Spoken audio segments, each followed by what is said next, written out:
It's been these most recent years, the last 8 years, that I think have really felt transformational when it comes to VA research. Clearly, we live in a time of some national challenges, but we have enormous opportunities.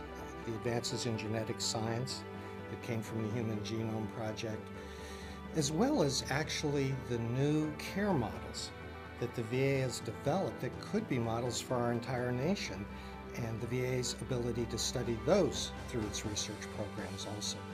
So despite our national challenges, it's been a period of really accelerating important growth in the VA's research portfolio. It's hard to single out any particular advances, but I must say there are a few that I find particularly exciting. The scale and the promise of the Million Veteran Program, the ability to take the genetic information from those veterans and link it to their clinical conditions, the course of illnesses over time, is an enormously powerful advance. On the other end of the spectrum, you can think of the research that is being done on care models.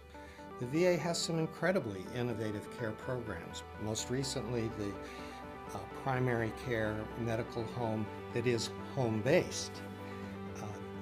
Those are being studied now in ways that I think will really inform the larger healthcare system in the U.S.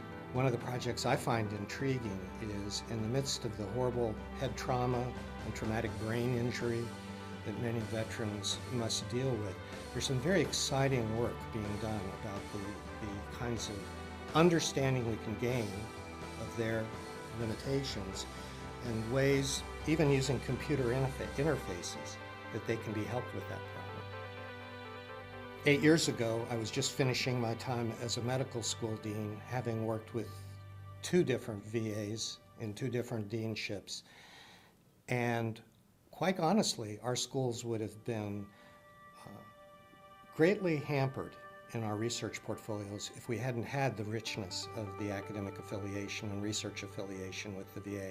Now that I'm at the AMC and I'm able to work with the 114 U.S. medical schools that are affiliated with VA institutions, I see this wide variety of research relationships. It is a tight partnership that I think allows us both to be better. It allows the VA to help the veterans in its mission, but it also allows academic faculty to really advance their commitment to discovery. It is one of the most important public-private partnerships I think we can point toward in the United States, and I hope we can only strengthen it in the years to come.